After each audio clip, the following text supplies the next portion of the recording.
अस्सलाम वालेकुम दोस्तों, कहिड़ा हाल आहिनि दोस्तों। तव्हांखे सिंधी चाइनीज़ अकेडमी में सभ खां पहिरियां भलीकार। दोस्तों पाण अॼु चाइनीज़ जो नओं लेसन सिखंदासीं, प्लेसिस एंड डायरेक्शन मतिलबु जॻहूं ऐं इशारा।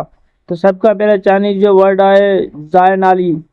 ज़ाए नाली मतिलबु वेयर इज़, किथे आहे, ज़ाए नाली। तंहिंखां पोइ चाइनीज़ जो ॿियो जेको वर्ड्स आहे उहो आहे जली। जली मतिलबु हेयर, सिंधियुनि जी इन जी मीनिंग थींदी हिते।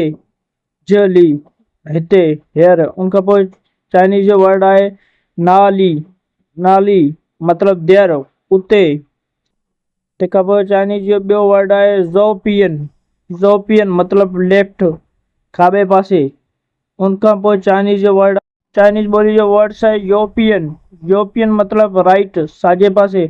उनखां हेठि चाइनीज़ जो वर्ड आहे शियनमियन।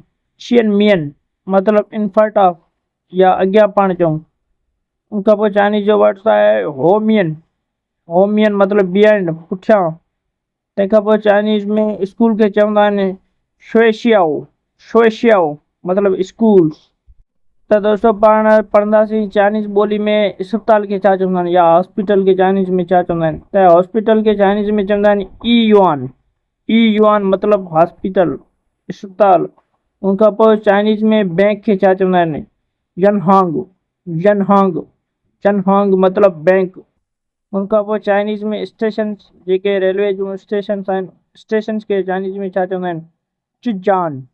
चिजान चिजान मतिलबु स्टेशन। तंहिंखां पोइ पाण सिंधी में चवंदा आहियूं माफ़ु कजो या महिरबानी करे ॿुधायो। त उन लाइ चाइनीज़ जो जेको वर्ड्स इस्तेमालु थींदो आहे उहो आहे छिंगवियन। छिंगवियन मतिलबु excuse me, may I ask, छिंगवियन।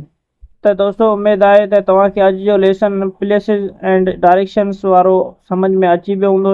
जेकॾहिं तव्हांखे इहो लेसन सम्झ में न आयो त तव्हां मूंखां कमेंट्स करे पुछी सघो था। ऐं मुंहिंजे YouTube channel Sindhi Chinese academy खे वधि खां वधि शेयर कयो ऐं बेल आइकन खे प्रेस कयो। तव्हांजी वॾी महिरबानी, शुक्रिया।